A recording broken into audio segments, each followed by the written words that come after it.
मेरे सुकून आप लोग का स्वागत है जी। आप सभी का प्यारा सा यूट्यूब चैनल साहिल संघर्ष स्टडी में जी। आप लोग स्वस्थ होंगे, मस्त होंगे जी, बिल्कुल 100% देकर अपना स्टडी कर रहे होंगे जी। क्योंकि आपका एग्ज़ाम बहुत ही करीब है जी, आपका समय बहुत ही कम बचा है जी। तो इसलिए अपना समय को बेकार मत कीजिए, मतलब अपना समय को बर्बाद मत कीजिए जी। आपका समय एक एक सेकेंड आपके लिए काफ़ी ज़्यादा कीमती है जी। ठीक है जी। तो आज की हम क्लास में जो आपका ट्रायंगल चैप्टर है, जो आपका मैथ का 6 नंबर चैप्टर है जी, उसका इम्पॉर्टेंट प्रश्न सिर्फ आज की क्लास में देखेंगे जी। ठीक है। मैं सारे प्रश्न को, आपका जो ट्रायंगल चैप्टर का एक्सरसाइज है, सारे एक्सरसाइज में आपका सभी प्रश्नों को मैं हल करने वाला नहीं हूँ जी। सिर्फ मैं उसी प्रश्न को टच करूँगा, उसी प्रश्नों को आपको 100% समझाऊंगा जो आपका एग्जाम के लिए काफ़ी ज़्यादा इंपॉर्टेंट होगा जी, जो आपका एग्जाम में पूछा जाता है। ठीक है जी। तो बिल्कुल ध्यान से सीधा तरीके से आप क्लास में शुरू से अंत तक बने रहिए। आपको हर एक प्रश्न समझ में आएगा जी, जो आपको मैं प्रश्न बताने वाला हूँ। तो बिल्कुल ध्यान से समझिएगा जी। जो बोर्ड पर आपको दिखाई दे रहा प्रश्न लिखा हुआ, इस प्रश्न को आप पहले ही हल कर चुके हैं जी, क्योंकि आपको हम क्लास में ही ऐसा प्रश्न आपको समझा दिया हूँ जी। तो ये प्रश्न इम्पॉर्टेंट है जी, क्योंकि आपका एग्जाम में पूछा जाता है। वर्ष 2013-2021 में पूछा गया है जी। ठीक है। तो ये प्रश्न आप 100% बना लिए होंगे जी। ठीक है जी। क्योंकि आपको हम पहले ही ऐसा प्रश्न समझा दिए हैं जी। ठीक है। बिल्कुल ध्यान से समझिएगा। दी गई आकृति में, ठीक है जी, सबसे पहले हम आकृति बनाते हैं।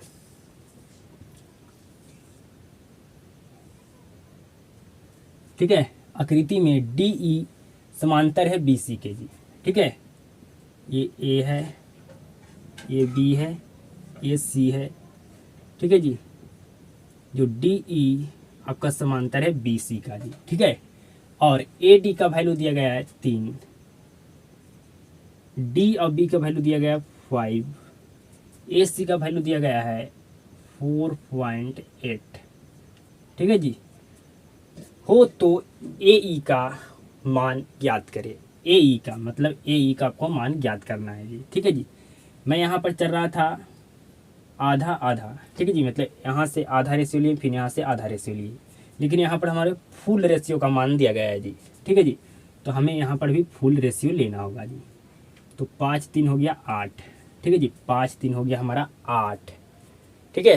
5 3 हो गया हमारा 8। तो हमें कैसे रेशियो लेना होगा जी। ठीक है। तो यहाँ पर लिखिए हल। हल आपको लिखना होगा समानुपातिकता समानुपातिकता के प्रमेय से जी। अब भली भांति जानते होंगे समानुपातिकता के प्रमेय के बारे में। आप 100% आपको हम समझाए थे जी कि क्या कहता है इसे, और क्या कहते हैं जी। तो इसे और कहते हैं थेल्स प्रमेय। ठीक है जी। तो थेल्स प्रमेय क्या कहता है, बिल्कुल भली भांति जानते होंगे जी। तो हमें ए से चलना होगा डी,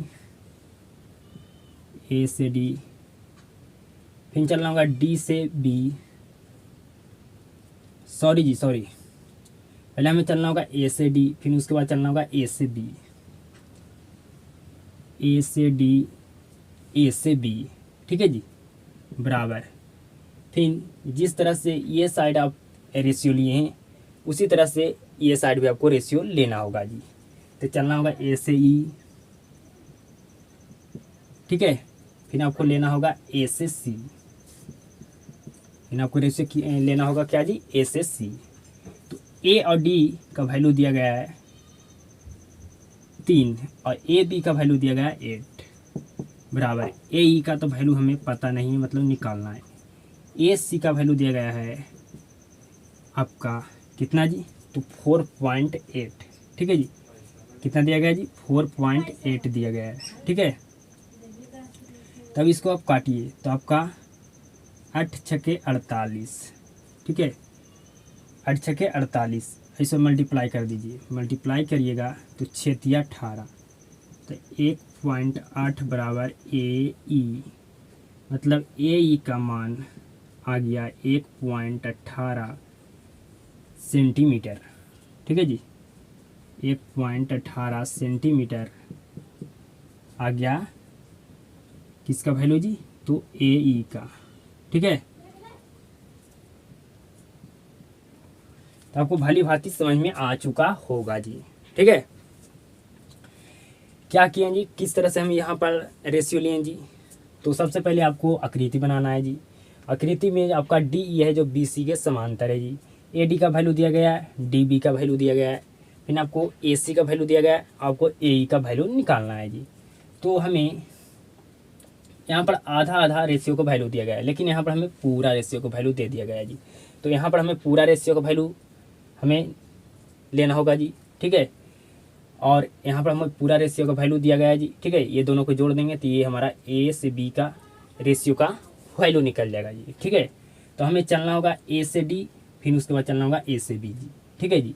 फिर उसी तरह से हमें चलना होगा ए से ई, फिर हमें रेशियो लेना होगा ए से सी जी। तो ये प्रश्न आप सीख चुके होंगे 100% जी, क्योंकि आपको ऐसा प्रश्न 2 बार बता चुका हूँ। एक बार मैं पहले क्लास में बता चुका था और अभी मैं आपको अभी बताया जी, ठीक है।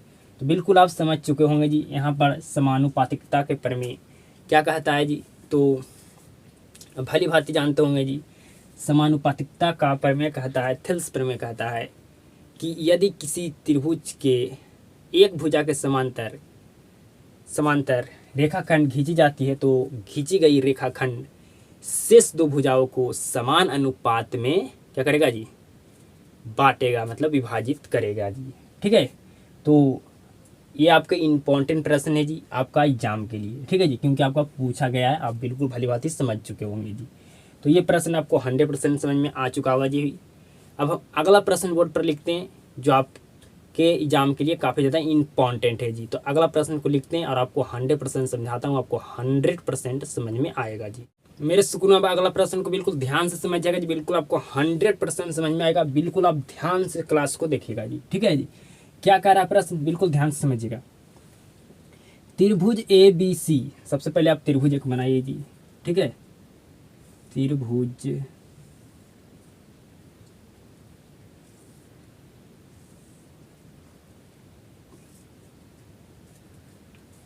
सबसे पहले आपको त्रिभुज बनाना होगा जी, ठीक है। बिल्कुल ध्यान से समझिएगा।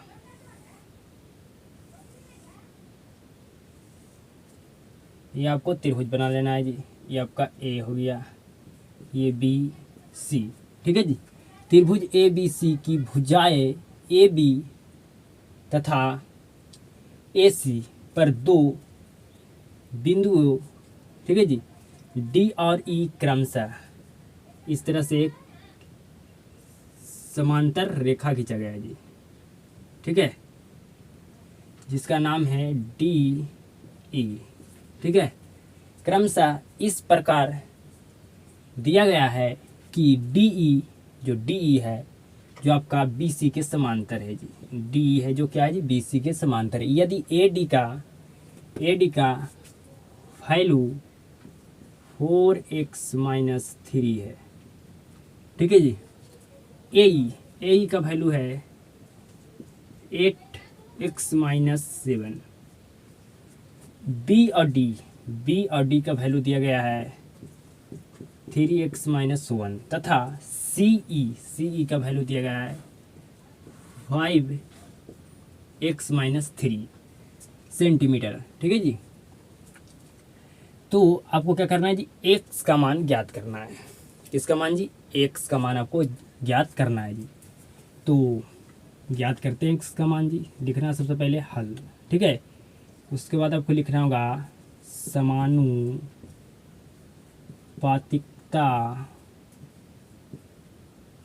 समानुपातिकता के प्रमेय से, ठीक है जी। तो ए से डी बटा डी से बी, ठीक है जी। बिल्कुल ध्यान से समझिएगा, बिल्कुल ध्यान से, ठीक है जी। आपको 100% समझ में आएगा जी। आगे समझिएगा, ए से ई आपको लेना होगा जी रेशियो, ठीक है। जिस तरह से आप इस तरह ये साइड आप रेशियो लिए ए से डी, तो इस ए साइड भी आपको लेना होगा ए से ई जी, और डी से बी लिए उसी तरह से आपको ई से सी का रेशियो लेना होगा जी, ठीक है। अब ए डी का वैल्यू क्या दिया गया है जी, तो 4x माइनस 3।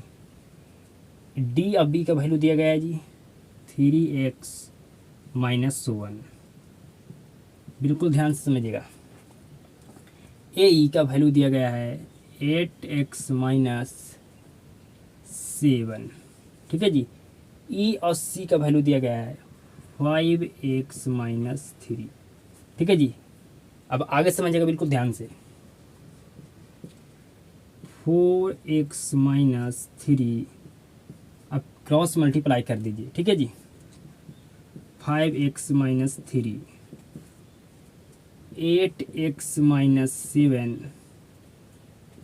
3x minus 1। क्या किए जी, क्रॉस मल्टीप्लाई कर दिए। ठीक है जी। हम यहाँ से डायरेक्ट मल्टीप्लाई कर सकते थे, हमारा एक या दो स्टेप यहाँ पर हमें नहीं लिखना पड़ता जी, शॉर्ट होता। लेकिन मैं शॉर्ट नहीं कर रहा हूँ, आपको समझाने का मैं प्रयास कर रहा हूँ कि आपको समझ में आएगा जी। ठीक है जी। मैं तिरछा तिरछा क्या कर दिया जी, मल्टीप्लाई कर दिए। मतलब 4x माइनस 3 में मल्टीप्लाई कर दिए 5x माइनस 3 से। ठीक है जी। अभी लिखें, अब मल्टीप्लाई होगा। ठीक है जी। फिर जो 8x माइनस 7 था उसमें हम मल्टीप्लाई किए 3x माइनस 1 से। ठीक है जी। तो 4 से आपको मल्टीप्लाई करना होगा 5x में, तो आपका 20x स्क्वायर। फिर आपको 4x से मल्टीप्लाई करना होगा माइनस 3 में जी, तो आपका 4 माइनस आपका 12। अब आपको माइनस 3 से मल्टीप्लाई करना होगा 5x में, तो होगा 5 15 माइनस x। ठीक है जी। फिर आपको -3 से -3 में मल्टीप्लाई करना होगा, तो माइनस हो जाएगा 9। ठीक है। 8x से आपको 3x में मल्टीप्लाई करना है, 8x से आपको -1 में भी मल्टीप्लाई करना है जी। तो आपका हो जाएगा 8 24 x स्क्वायर। फिर 8x से मल्टीप्लाई कीजिए -1 में, तो आपको हो जाएगा -8x। फिर -7 से अब 3x में मल्टीप्लाई कीजिए, तो 7 21 x। फिर -7 से मल्टीप्लाई करना होगा -1 में, तो प्लस हो जाएगा 7 जी। ठीक है। अब इधर समझिए। अब इसको हम फिगर क्या करते हैं, आकृति को हम आपको मिटा देते हैं। बिल्कुल ध्यान समझिएगा जी। 20x square minus 12x minus 15x कितना होगा जी, तो आपका होगा -27x प्लस 9 बराबर 24x स्क्वायर -8x और -21x कितना होगा जी, तो -29x प्लस 7। ठीक है जी। अब ये सभी को लेकर चलाइए ये साइड, तो 24x स्क्वायर -29x प्लस 7। ठीक है जी। ये साइड लेकर चलाएं। अब इसको ये साइड लाएंगे जी, तो जो आपका प्लस में ये 20x स्क्वायर हुआ, माइनस में आपका 20x स्क्वायर होगा जी। फिर जो माइनस में आपका 27x है, जो प्लस में हो जाएगा 27x, माइनस में 9x बराबर 0। अब 24x स्क्वायर में से 20x स्क्वायर को घटाएंगे तो आएगा 4x स्क्वायर। फिर अब -29x में से घटाएंगे 27x को, तो बचेगा कितना जी, तो 2x प्लस -2x बचेगा जी। अब 7 को घटाएंगे -9 में। ठीक है जी। तो आपका माइनस आएगा कितना जी, 2 बराबर 0। अब गुणनखंड तो आपको आता होगा जी, नहीं आता है तो हम आगे भी हल कर देते हैं। आपको गुणनखंड मैं सिखा चुका हूँ, जो आपका मैथ का 3रा नंबर चैप्टर है जी, 2 चर वाले रैखिक समीकरण में। तो 4 दूनी 8 मल्टीप्लाई करने पर होगा आपका 4 दूनी 8 जी। तो आपको तोड़ना होगा 4x square minus 4x plus 2x। ठीक है जी। माइनस आपका हो गया 2 बराबर 0 जी। ठीक है। 4 में अगर मल्टीप्लाई करते हैं हम, 4x में मल्टीप्लाई -4x में मल्टीप्लाई करते हैं प्लस 2x से, तो हमारा हो जाएगा कितना जी, तो हमारा हो जाएगा 8 -8x स्क्वायर। ठीक है जी। और -4x में से अगर 2x घटाते हैं तो माइनस में हमारा 2x आ जाएगा। यहाँ से कॉमन कीजिए 4x, तो यहाँ बचा x, यहाँ -1। ठीक है जी, यहाँ पर 4x कॉमन किया है, x बचा, यहाँ पर आपका 4x कॉमन हो गया तो यहाँ पर क्या बचेगा जी, कुछ भी नहीं बचेगा तो 1 बचेगा, तो यहाँ -1 प्लस यहाँ से आप 2 कॉमन कर लिए तो x -1। ठीक है जी, तो x -1 यहाँ से कॉमन क्या है जी, तो -1 सॉरी जी, x -1 कॉमन है, 4x + 2 बराबर 0, x बराबर 1, 4x सॉरी शॉर्ट नहीं मारेंगे जी। ठीक है, x -1 को एक बार 0 के बराबर, 4x + 2 के 0 के बराबर करना है जी। तो यहाँ से हमारा x बराबर 1 और यहाँ पर हमारा आएगा x बराबर -2 बटा, एक स्टेप और लेकर जाता हूँ जी, शॉर्ट नहीं मारता हूँ। ठीक है जी, तो यहाँ पर हमारा x बराबर -2 बटा 4, इसको काटेंगे तो x बराबर फाइनल आएगा -1 बटा 2। तो इसीलिए x बराबर 1 और -1 बटा 2। ठीक है जी, -1 बटा 2 आ गया जी। तो यहाँ पर x का वैल्यू 2 ठो आया। ठीक है जी, तो यहाँ पर हमें x का मान ज्ञात करना था, तो x का मान हमारा ज्ञात हो गया जी, x का मान 2 ठो आया। ठीक है, तो ये प्रश्न को आप 100% बना लीजिएगा जी। ठीक है, आपको गुणनखंड करना 100% आता होगा जी, क्योंकि आपको मैं पहले ही ऑलरेडी पढ़ा चुका हूँ। ठीक है जी, इसमें कुछ भी नहीं था जी, सिर्फ आपको एक त्रिभुज बनाना था जी। ठीक है जी, जिसमें आपको जो एक समांतर रेखा खींचना था जी, जो आपका जो समांतर रेखा खींचना था जी। ठीक है, उसमें आपको जो डी था, जो बी सी का समांतर था जी, आपको हम फिगर में बताएं जी। ए डी का वैल्यू दिया गया, ए का वैल्यू दिया गया, फिर बी डी का वैल्यू दिया गया, फिर सी ई का वैल्यू दिया गया है, फिर उसके बाद आपको एक्स का मान ज्ञात करना है। आप 100% ज्ञात कर पाइएगा जी, बिल्कुल आपको 100% समझ में आ चुका होगा जी, बिल्कुल आसान आपका ये प्रश्न था जी। अब अगला प्रश्न को बोर्ड पर लिखते हैं और आपको 100% समझ में आएगा जी। सिर्फ आप क्लास में शुरू से अंत तक देखते रहिए, बिल्कुल अच्छे तरीक़ा से फोकस के साथ। ठीक है, अगर ध्यान भटकाइएगा आपका से प्रश्न नहीं बनेगा जी। आपका एक एक सेकंड काफ़ी ज़्यादा आपका इम्पॉर्टेंट है जी एग्जाम के लिए, तो बिल्कुल आप समय बर्बाद मत करो, बिल्कुल ध्यान से समझिएगा जी अगला प्रश्न को। अब मेरे सुनो, अगला प्रश्न को समझिएगा जी बिल्कुल ध्यान से। ठीक है जी, बिल्कुल आपका इजी प्रश्न है जी, बिल्कुल ध्यान से समझिएगा। ये प्रश्न आप सभी के लिए छोड़ दें तो आप लोग 100% बना दीजिएगा जी। ठीक है, लेकिन मैं बना देता हूँ। ठीक है, दी गई आकृति में एल ई का आपको मान ज्ञात करना है जी। ठीक है, जहाँ एल एम जो है जो आपका एफ क्यू का समांतर है जी। ठीक है, क्या है जी, समांतर है। तो ये बिल्कुल आपका आसान प्रश्न है, इजी प्रश्न कह सकते हैं जी। सिर्फ आपको एल ई का मान ज्ञात करना, एल ई का। तो ज्ञात करते हैं जी, लिखना आपको हल, आपको लिखना होगा समानुपातिकता के प्रमेय से जी। ठीक है जी, आपको चलना होगा ई से एल, फिर आपको रेशियो लेना होगा एल से एफ, फिर इस तरफ आपको ई से चलना होगा एम और एम से क्यू जी। ठीक है जी, एम से क्यू चलना होगा जी। तो आपको एल ई का आपको वैल्यू ज्ञात करना है जी। ठीक है, तो बिल्कुल ध्यान से सीधा तरीका से समझिएगा। ई एल का वैल्यू हमें पता नहीं, लेकिन हमें एल एफ का वैल्यू पता है जी, 7.2 है। ई एम का वैल्यू पता है जी, 1.8 है। एम क्यू का वैल्यू पता है जी, 5.4 है जी। ठीक है जी, इसको काटिए, 18 एकम 18, 18 तिया 54, 18 तिया 54 जी। ठीक है जी, 24 तिया कितना होता है जी, 72, 24 तिया होता है 72।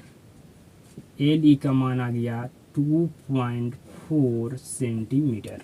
बिल्कुल आसान प्रश्न था, इसको मैं आपको हवाले कर देता, आप भी इसको बिल्कुल बना सकते थे जी। ठीक है जी, आपका ये जो सारा प्रश्न बन रहा है समानुपातिकता के प्रमेय से जी। थेल्स प्रमेय अगर आपको 100% समझ में आया होगा तो ये सारे प्रश्नों का आप बिल्कुल अच्छे तरीक़े से बना सकते हैं जी। ये सभी प्रश्न का आप बिल्कुल 100% आप हल कर पाइएगा जी। कोई भी दिक्कत, कोई भी समस्या आपको नहीं होगा अगर आपको समानुपातिकता के प्रमेय आपको समझ में आया होगा जी, जब आपको मैं क्लास ले रहा था जी। समानुपातिकता का प्रमेय कुछ भी नहीं है जी।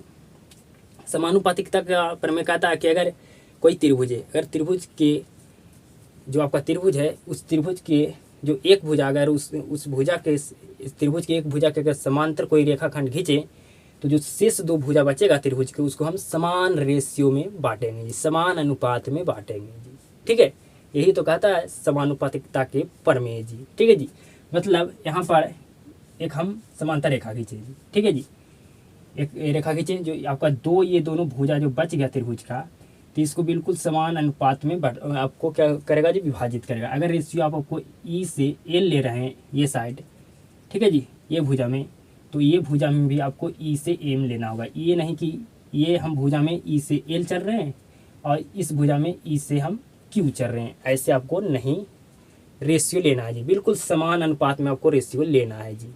ठीक है, जो आपका शेष दो भुजा बच गया जिसमें जी, यही तो कहता है थेल्स प्रमेय जी। ठीक है जी, समानुपातिकता के प्रमेय को ही और या कह सकते हैं इसको क्या जी, तो थेल्स प्रमेय। ठीक है जी, आप गांव में सुने होंगे एक ही लड़का का दो नाम होता है, कॉलेज स्कूल में उसको कोई और नाम से बुलाया जाता है, घर में कोई और नाम से जी। ठीक है, तो आपको समझ में आ चुका होगा जी। 3 प्रश्न आज के मैं क्लास में कराया हूँ जी, तीनों प्रश्न आपको 100% समझ में आ चुका होगा जी। आज क्लास आपका छोटा होगा जी, लेकिन आपको क्लास बिल्कुल शानदार लगा होगा जी। हमारा एग्ज़ाम है, इसके लिए मैं आपको क्लास आज छोटा दे रहा हूँ जी। हमारा एग्ज़ाम ये 2 ठो आव है, 2 दिन हमारा आव है, 2 दिन में हमारा एग्ज़ाम खत्म हो जाएगा। आपका कंटिन्यू मैं करूँगा, आपका क्लास आपका सिलेबस में समाप्त करना बहुत जल्दी। ठीक है, तो अगर आज की क्लास आपको बिल्कुल बेहतर लगा होगा तो इस क्लास को एक शेयर जरूर करना जी, और क्लास को शुरू से अंत तक देखने के लिए आपको धन्यवाद जी। आप सभी के साथ मुलाकात होता है जी नेक्स्ट क्लास में।